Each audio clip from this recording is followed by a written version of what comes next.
Alors bonjour, bienvenue sur Barrette Volleyball. Nous sommes au championnat canadien 15 ans et moins féminin 2019, tournoi organisé dans la région d'Edmonton.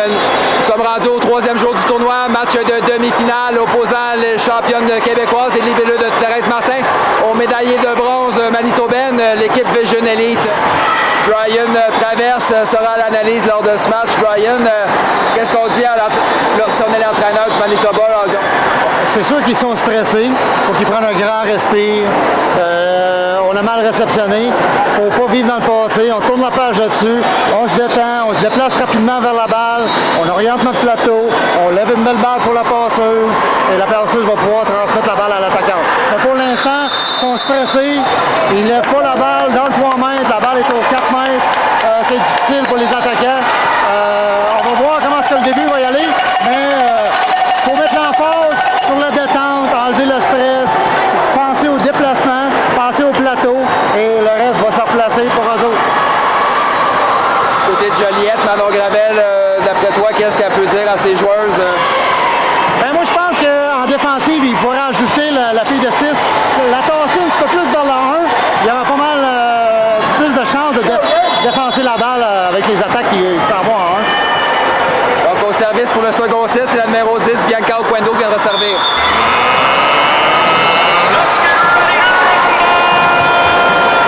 Réception de Mélodie à Florence. On s'en va à... Donc double touche appelée, 1-0 pour le Vision. Donc la réception est un peu basse pour la passeuse. On vient avec Bianca au service. Donc un service qui flotte hors ligne, c'est 1-1.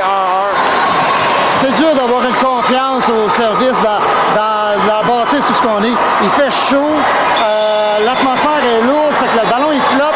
On ne veut pas mettre trop de force, on veut mettre assez pour les mettre dans le pétrin et il y a quelques erreurs de service à cause de l'atmosphère qu'on a. Donc un ballon bloqué par Mélodie, l'échange se poursuit. Molly à Florence, on vient au centre, c'est Anne-Sophie, ballon bloqué et va à l'extérieur. Donc c'est un point pour Joliette. 2-1. Megan Burke au service, c'est 2-1 libellule. Réception de Jenna. Ouais, Wendo, on va à Jenna, frappe qui est bloquée par Anne-Sophie. Une phase du jeu qu'on n'avait pas vue du côté des libellules lors du premier set. Cette fois-ci, 2 blocs lors des 4 premiers jeux. Un très bon service pour commencer le set. Un spin, la balle a droppé dans le terrain. Réception difficile. On renvoie. Ballon qui est pris en touche. On va aller à Mélodie, donc ballon facile remis. On passe en 4 cette fois-ci. Ballon envoyé dans le filet. La confiance de la numéro 13 est ébranlée. Elle vient de se faire bloquer 2 balles.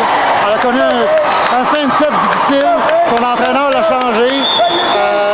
Ça augure mal pour le Manitoba présentement. Donc un cadeau que le Manitoba va prendre. Un service qui est envoyé à l'extérieur. Et voilà justement le numéro 13, Jenna, une bonne séquence au service pour justement lui redonner confiance.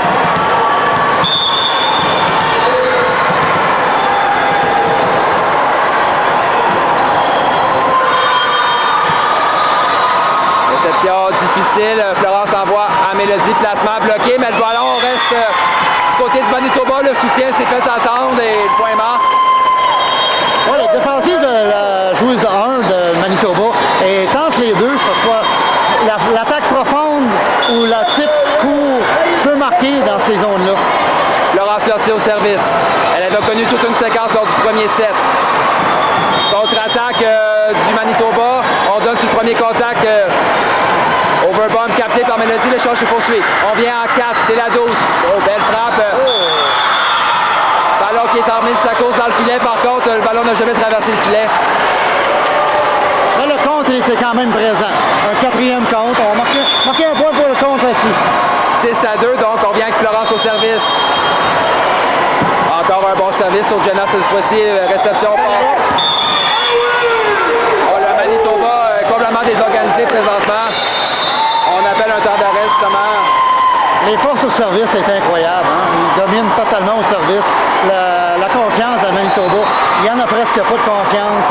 Ils ne trouvent pas de solution. Ils se cherchent. On a vu le Zizani un petit peu sur le terrain. Qui prend quelle balle? Il faut que tu reviennes sur les aspects de base, le déplacement, le plateau, lever une belle balle. C'est important de juste revenir avec des choses qu'ils sont capables de faire. Pour l'instant, il n'y a rien qui va. Il faut que tu reviennes comme entraîneur sur les points de repère qui sont importants pour eux autres. 6-2? 7-2? Je crois que c'est 7-2. 7-2. Ils ont du temps en masse. Il faut qu'ils travaillent intelligemment là, pour le reste du match. Donc l'entraîneur Émile Oquendo, un pep talk, j'imagine. Son équipe s'est probablement déjà sortie de l'eau chaude. On parle d'une équipe championne manitobaine tout de même, donc c'est pas la première fois que ça leur arrive, j'imagine. J'imagine que non, mais si on voit l'énergie qu'ils ont dans le temps mort, ce point-là va être critique pour eux autres. Très critique. Donc Florence Lortie d'un retour de temps d'arrêt, un point important.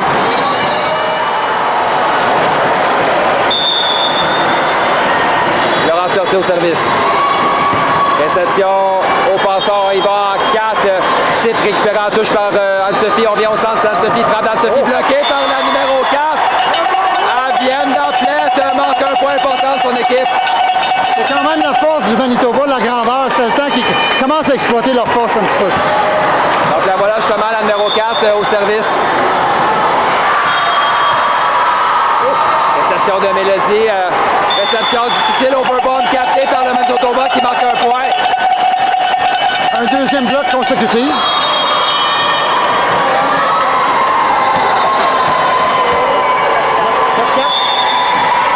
On vient avec Avienda au service.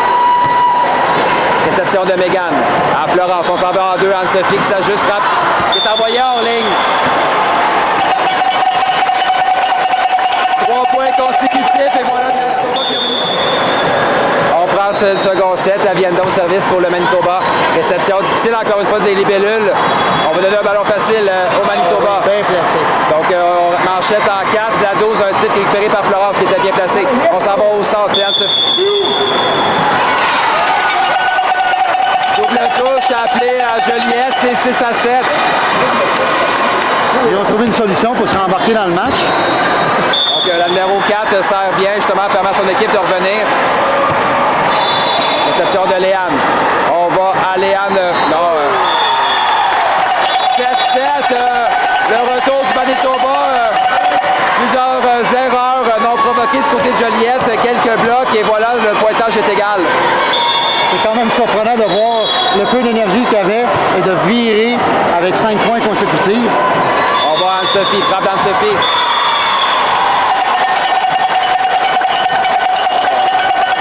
Semblait avoir eu un touch au bloc. On va le voir sur YouTube éventuellement. Et un temps d'arrêt demandé par Manon Gravel. Donc, revirement de situation complet. Les Visions n'ont pas eu grand-chose à faire, mais ont inscrit 6 points consécutifs. Ils ont trouvé un moyen de rembarquer dans le match de façon incroyable. Je pense que Joliette, ils ont fait quelques petites erreurs directes, mais ils n'ont pas fait grand-chose de plus, Manitoba. Ils ont laissé l'autre équipe leur permettre de rembarquer dans le match. Et quand on a le marteau, quand on frappe sur une équipe, il ne faut pas relâcher. Il faut mettre la gaz au fond pour couper le wire à break. Mais là, ils ont relâché un petit peu et ça a donné une chance. Là, c'est rendu 9-8. On va voir en sortant du temps mort qui va gagner cet échange-là. C'est plutôt 8-7, mais quoi qu'il en soit, c'est le Vision qui est en avance. Ils ont pris l'avance, excusez-moi. Donc, du côté de Manon Gravel, plan de match rapide, qu'est-ce qu'on dit à ces joueuses à ce temps-ci? Il faut trouver les zones de conflit dans la défensive, marquez votre balle. Il y a un grand bloc, frappez haut dans le bloc, assurez-vous de poigner des mains et que l'arbitre la voit.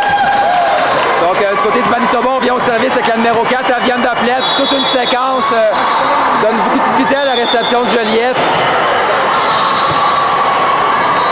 Réception de Léane. On va à Anne-Sophie, frappe d'Anne-Sophie défensive. Attaque sur deuxième contact. Oh, qui marque. Un point qui ressemble à un point de but du volleyball. Ils ont commencé à trouver des trous sur le terrain.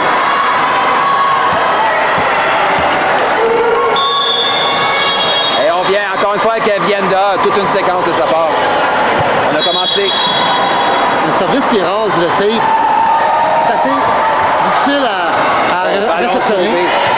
Donc oui, les services sont prêts, mais toute une défensive du côté du Manitoba. Contre-attaque de Mélodie, ballon touche le bloc et bien marqué. Comme tu disais plus tôt, la joueuse, la numéro 10 en défensive est un peu loin. Il n'y a pas de soutien, à vrai dire. C'est ça, elle est loin. Et elle ne peut pas pogner la grosse attaque dans le coin, puis elle ne peut pas pogner le type dans le tour. Fait que, elle est comme dans le no man's land. Donc Joliette a enlevé le service au Manitoba. On revient avec Anne-Sophie. On s'en va en deux types récupérés par Léane. Florence à Mélodie. Frappe de Mélodie par-dessus le bloc récupéré par Jenna. Non, on a hésité encore une fois. Bien, sa position en défensive fait en sorte qu'elle est loin de la 2,5. Fait que ça prend plus de déplacement. Puis en plus, elle est partie tard pour faire sa passe. Donc, elle n'avait plus aucune chance. Donc, réception passant. On s'en va en deux. La numéro 2 type qui est bloquée, mais reste du côté des libellés. Le point mort. Elle a peinturé le bloc, comme on dit. C'est donc 10 à 9. La numéro 2, Clara Damasso, au service.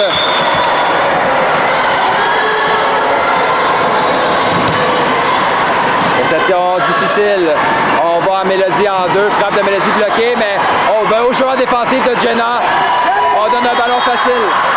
Mélodie. La défensive, encore une fois. Non, le point mort.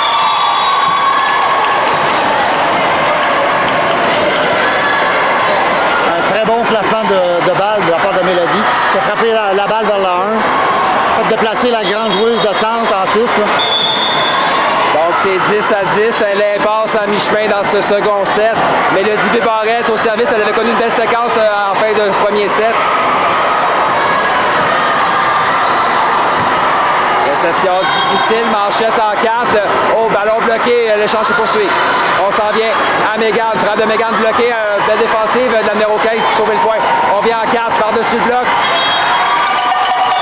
Il y avait 2 joueurs sur ce ballon et le point manque pour le Manitoba.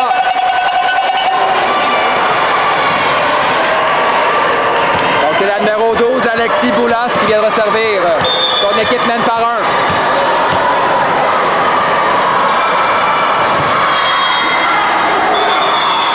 Service qui est envoyé à l'extérieur, ça fait mal à ce style du match.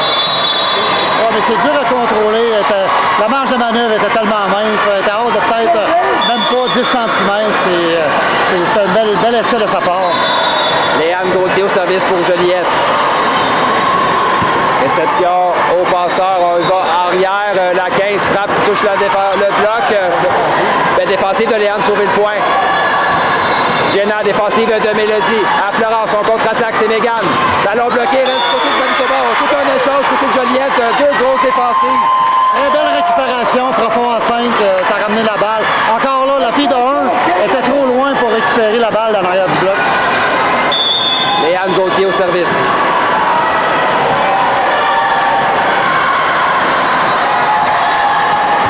Réception difficile, on va à Jenna, frappe de Jenna, qui est envoyée à l'extérieur.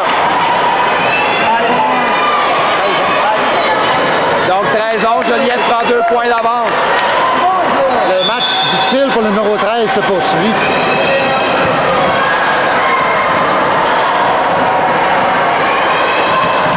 Le ballon termine sa course hors ligne. Et 12 à 13, autour de la numéro 15, Jolène Lessouk, elle possède un excellent service elle aussi.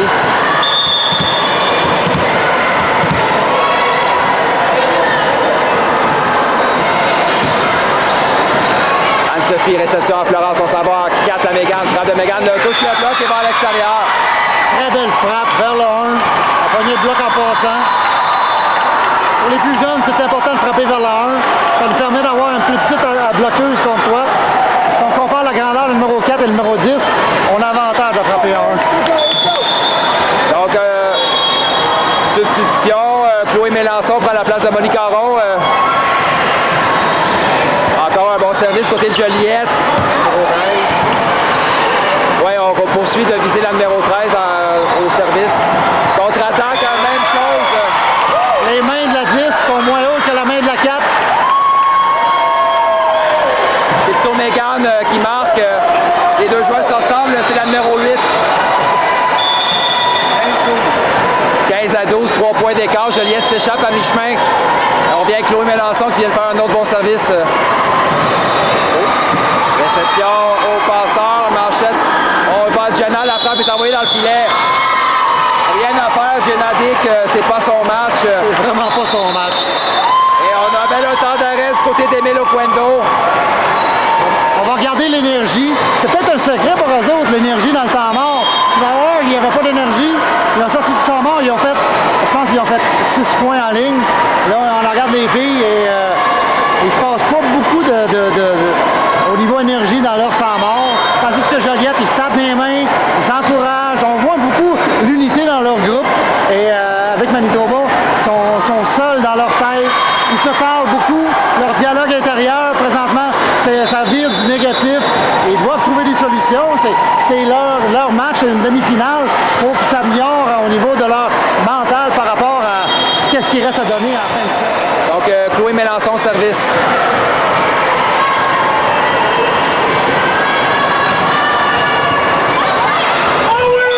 Encore une réception difficile. Toute une entrée en jeu de Chloé. Il a développé une spécialité au service. Fait son entrée dans le match. 3 gros services et creuse l'écart. Très bon service dans les zones de conflit. Toujours entre les deux réceptionneuses. Les filles, au lieu de se déplacer, ils font juste se tirer. Donc, réception difficile encore une fois. Jenna frappe, récupérée en touche par Chloé. On vient à Léane, remise en touche. Ils pourront organiser non.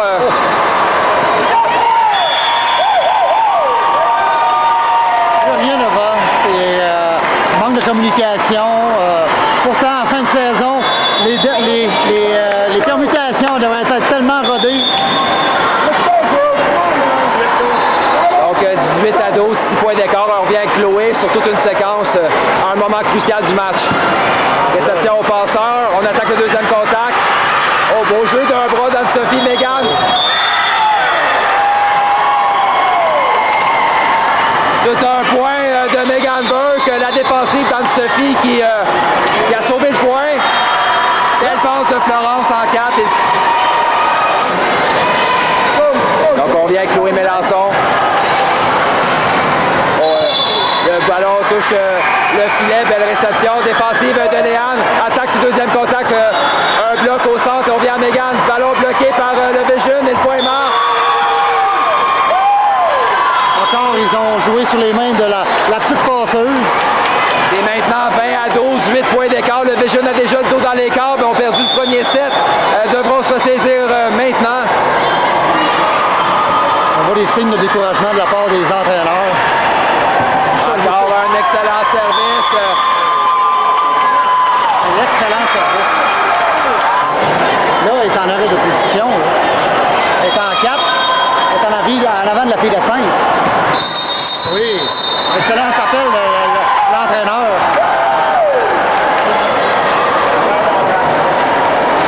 Le numéro 11. Le numéro 2 est en 5 et le numéro 13 est en 4.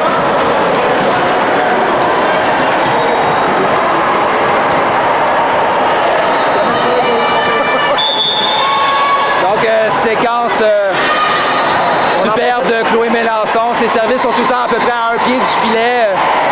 Ils n'ont pas de temps de réaction en réception et ça contre-attaque. Jenna frappe. Ballon bloqué par Anne-Sophie. Le numéro 13 regarde l'arbitre en disant « S'il te plaît, donne-moi une chance. » Donc, Chloé Mélençon, encore une fois. Quelle séquence! Quelle séquence! Ça se termine avec un ballon dans le filet. C'est tout de même 13-23, je crois. Et même avec son erreur directe, elle l'a pris en riant, ce que les Manitoba n'ont pas fait quand ils faisaient des erreurs directes. Donc, Otto Doquendo, la serveuse du Manitoba, elle possède un excellent service. Frappe bloquée au centre par la numéro 4, la Vienne d'Aplette. Là, on a essayé de garder sur la diagonale et ils sont butés à le mur, le numéro 4. Elle a plus de portée que la hauteur du filet. Donc, on revient avec la numéro 10, Oquendo, réception d'Anne-Sophie à Florence qui attaque le deuxième contact. Belle réaction de la numéro 2, sauver le point. On vient, elle, la gauchère, frappe défensive de Léa dans la ligne arrière. On vient au centre, c'est Anne-Sophie qui vient marquer dans la piscine. Encore une fois, la numéro 10 qui est très loin. Il y a un trou béant au centre. C'est donc point de match Joliette. 14. On n'aura pas dit ça au début du match. Quelle domination totale de la part de Joliette au niveau service. Laurence, Anne-Sophie, voilà. Anne-Sophie qui termine le débat. La finale les attend. Donc, Joliette, l'équipe québécoise ira en finale contre une des deux équipes ontariennes. On se revoit donc plus tard dans la journée pour la médaille d'or. Merci beaucoup, François.